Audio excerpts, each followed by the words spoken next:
Have you ever had a situation, because you said you go to seminars, like where somebody is doing a seminar and you walk in and they're like shocked? You must have a funny story of that where you completely like took them by surprise.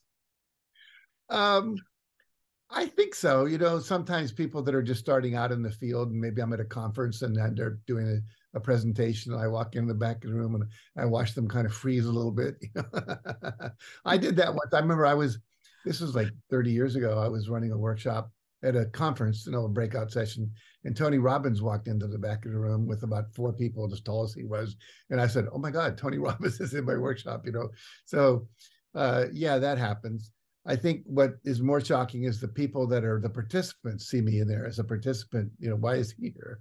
I went to a Bob Proctor workshop right before he died, and everyone was coming up like, "Oh my God, why are you here?" I love Bob. I learn a lot from him. So um, I think we need to make ourselves.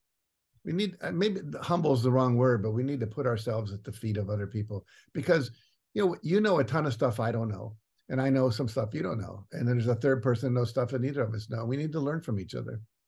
That's true. Curiosity, I think, is one of my key values. And I'm always fascinated by human behavior. And, I think my responsibility, even hosting a podcast for Brainz, is very much, I need to get out of you the essence of what's going to liberate me as well as everybody else listening. So I can't remember who said it. It may be Jim Rohn. You'd probably know better than me, and it was very much around, asking great questions is one of like the keys, isn't it, to really getting the most out of these interactions.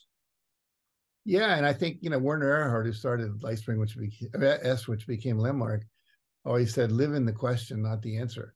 If you're always in a curious mode, you're living with the question and not like going to like premature closure. And that goes back to what we were saying earlier about being open to change and what's emerging, to be asking that question rather than, my wife has a wonderful phrase. She says, you always want to be interested rather than interesting. When you're in a conversation or whatever, like, if you're trying to impress people, you're not learning anything new. I remember I worked for a guy who was my boss way back when I was in my 20s. His name was Billy Sharp, and he ran this foundation I worked for. And he brought in this expert to his office one day, and he just asked him about 30 questions, and then he left. And he asked a few of us younger people to just come in and sit in on it. And it was over. I said, Billy, you never said one thing about the work we do. He said, I know about the work we do. I don't know anything about what he did. Why would I waste my time trying to impress him? Wow.